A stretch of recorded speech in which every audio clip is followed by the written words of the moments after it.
Hello viewers, hello students. আমরা শুরু করব lesson 6 sea fever by John Masefield. তো সি ফিভার, সি অর্থাৎ সমুদ্র, ফিভার মানে সাধারণত আমরা জানি জ্বর, কিন্তু এখানে জ্বরের কথা বলা হয়নি। এখানে বলা হয়েছে সমুদ্রের প্রতি কবির যে টান, এবং সমুদ্রের কথা ভাবলেই তার মনের মধ্যে যে একটা উত্তেজনা বা এক্সাইটমেন্ট সৃষ্টি হচ্ছে, সেটার কথাই বলা হচ্ছে। অর্থাৎ সমুদ্রের প্রতি টানের কথাই এখানে টাইটেলের মধ্যে বলা হয়েছে। তো আমাদের অথার এবং টেক্সট সম্বন্ধে যে একটু ডেসক্রিপশন দেওয়া হয়েছে সেটা আমরা একটু পড়ে নিই। John Edward Masefield was an English poet, writer and poet laureate of the United Kingdom from 1930 till his death.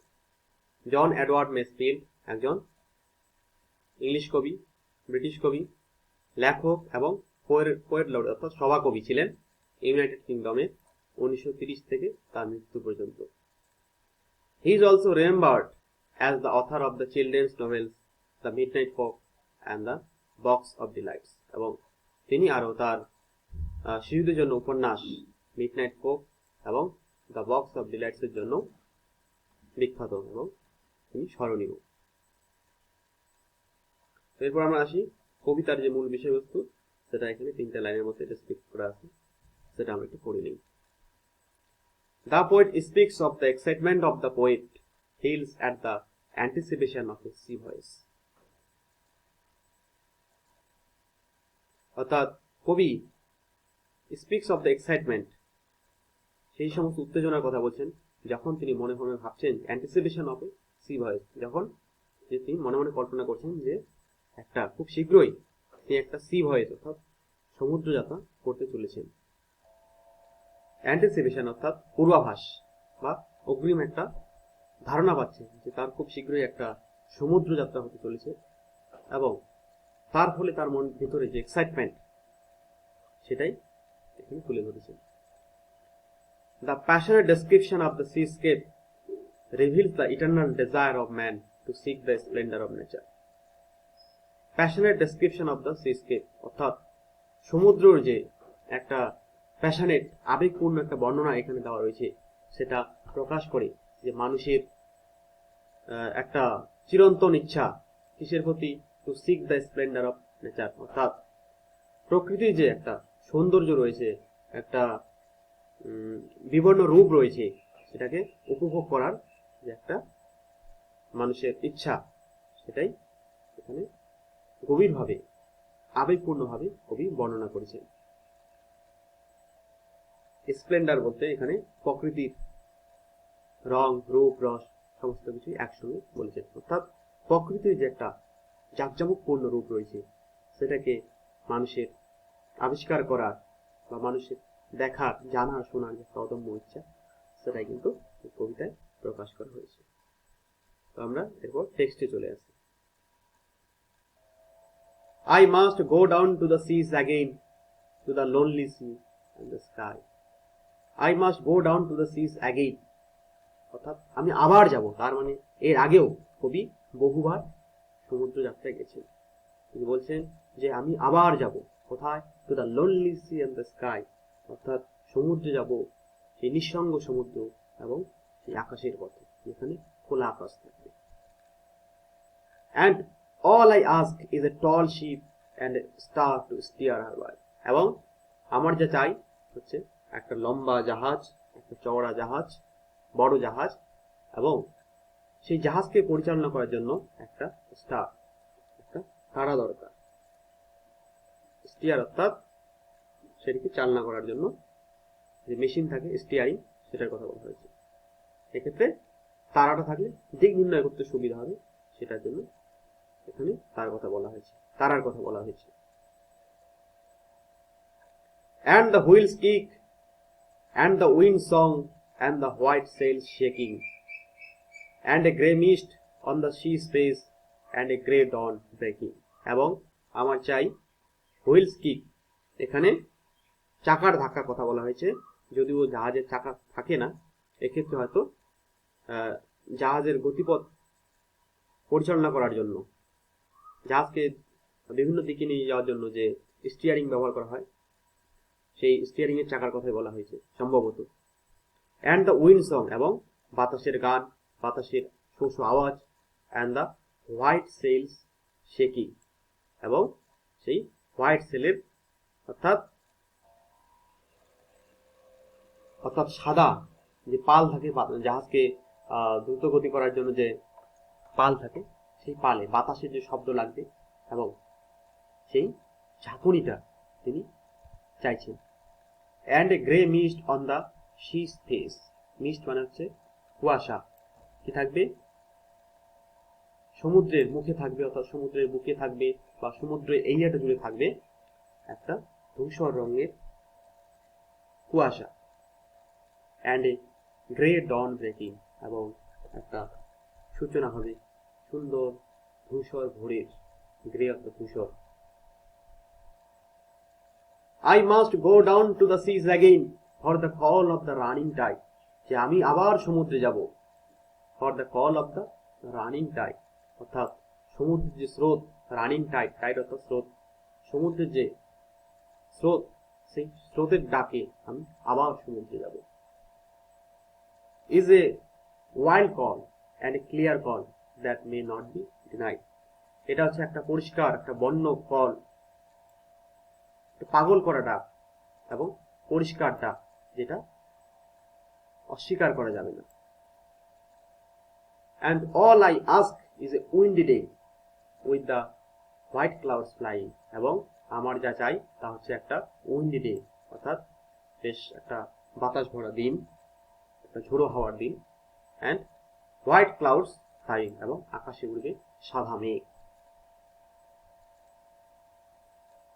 And the flung spray and the blown spoon and the seagulls crying, এবং তার সঙ্গে চাই flung spray,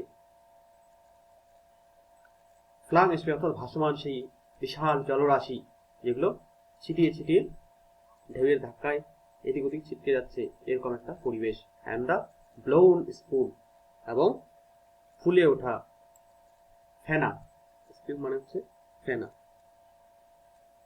and C girls crying, এবং সেই শঙ্খচিলের ডাক, এগুলো আমার চাই। তো বোঝাই যাচ্ছে কবি যে সমুদ্রের প্রতি তার যে একটা অদম্য টান, সেই অদেখা অর্থাৎ এখানে কবিতার দেখা যায়, কবিতার মধ্যে ফুটে উঠেছে মানুষের ভ্রমণ পিপাসা, ভ্রমণ তৃষ্ণা। যারা সেই সমস্ত মানুষের মনের বাসনাকে প্রকাশ করছে কবিতার মধ্যে, যারা চায় অজানাকে জানতে, অদেখাকে দেখতে এবং অজেয়কে জয় করতে। I must go down to the seas again to the vagrant gypsy life, যে আমি আবার সমুদ্রে যাব, কিসের ডাকে? to the vagrant gypsy life, vagrant হচ্ছে ভবঘুরে, vagrant gypsy ভবঘুরে জিপসি, অর্থাৎ যাযাবর ধরনের একটা জীবনযাপন করতে আমি যাব। টু দ্য গার্লস ওয়ে, সেই সমস্ত সিগাল, শঙ্খচিলেরা যেরকম থাকে। দ্য হোয়েলস ওয়ে, যেভাবে তিমিরা থাকে। And where the winds like a whetted knife, এবং যেখানে বাতাসকে মনে হয় একটা শান দেওয়া চকচকে ছুরি, ওয়েটেড অর্থাৎ শান দেওয়া ছুরি। And all I ask is a merry yarn from a laughing fellow rover, এবং এর সঙ্গে আমার যে চাই তা হচ্ছে একটা মেরি, সুন্দর, ইয়ার্ন মানে হচ্ছে বানানো গল্প, গাঁজাখুরি গল্প, ফ্রম এ লাফিং ফেলো রিভার, এবং হাসি খুশি একটা সমুদ্র নাবিকের কাছ থেকে একটা গাঁজাখুরি ধরনের গল্প।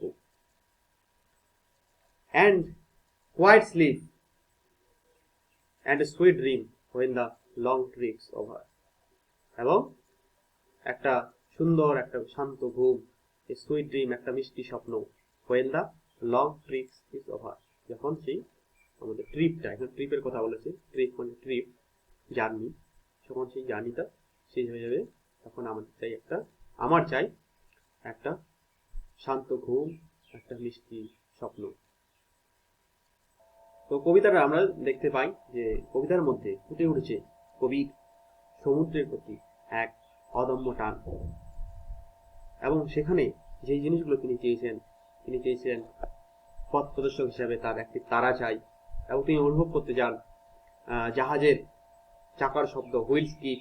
তিনি শুনতে চান সাদা পানির কম্পন শব্দ, ধূসর কুয়াশা, ধূসর ভোর, এবং এই যে ডাক, সমুদ্রের ডাক তার কাছে অপ্রতিরোধ্য এবং বন্য, যেটা তিনি কখনোই না করতে পারবেন না। তিনি আরো চাইছেন যে একটা সাদা মেঘে ভেসে বেড়ানো একটা পরিষ্কার দিন, একটা ঝোড়ো বাতাস, সঙ্গে জলের ঝাপটা, সমুদ্রের ফেনা, এবং হুইলস ওয়ে। তিনি চাইছেন vagrant gypsy life, gull's way বা সিগালের মতো বা তিমির মতো, যেখানে বাতাস থাকবে সান্দা ছুরির মতো। কবি আরো চান তার সমুদ্র ফিলোর রোভারের কাছ থেকে, অর্থাৎ তার নাবিকের কাছ থেকে একটি সুন্দর মিষ্টি গল্প শুনতে চান, এবং সবশেষে তিনি চান একটি শান্ত ঘুম, একটি মধুর স্বপ্ন, এবং এই সমস্তই কবির কাছে একটা স্বপ্নের মতো, এবং তিনি চান যে এগুলো আসবে খুব শীঘ্রই, কারণ তিনি কল্পনা করছেন খুব সামনেই তার একটা সি ভয়েস আসছে। এটা এক্সপেক্ট করার পরেই কবির মনে এই সমস্ত ধারণাগুলো ঘুরছে মাথায়। এরপরে আমাদের রয়েছে কয়েকটা কোশ্চেন, সেগুলো আমরা একটু দেখে নেই। The poet asks for a sail, the colour of which would be. কবি যে ধরনের পাল চাইছেন সেই পালের কালারটা কিরকম হবে আমরা জানি, হোয়াইট সেলের কথা বলা হয়েছে, পরিষ্কারভাবে আমরা পেয়ে যাব টেক্সটের মধ্যে। While going down to the sea, the poet wants to hear the crying of. কবি যখন সমুদ্রে যাবেন তখন তিনি কোন পাখির ডাক শুনতে যাচ্ছেন? আমরা পেয়ে যাচ্ছি সিগাল। টেক্সটের মধ্যে একটাই পাখির নাম রয়েছে, সিগাল, তো সেটাই তার cancer. The wind on the sea is like a whetted knife.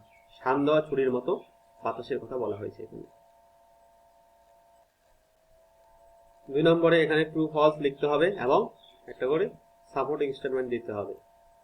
তো এগুলো খুবই সোজা, খুব সহজে আমরা পেয়ে যাব, একটু দেখে নিই। Two stair the ship, the poet needs the moon. সেই জাহাজকে পরিচালনা করতে কবি কি দরকার? মুন না, এখানে কিন্তু টেক্সটের মধ্যে তারার কথা বলা হয়েছে, স্টার। তাহলে এখানে লিখতে হবে ফলস, এবং সাপোর্টিং স্টেটমেন্টে টেক্সটের 2 নম্বর লাইনটা লিখে দিতে হবে। All I ask is a tall ship and a star to steer her by. 2 number, the call of the running tide is wild and clear. সেই যে স্রোত তার ডাক হচ্ছে বন্য এবং ক্লিয়ার।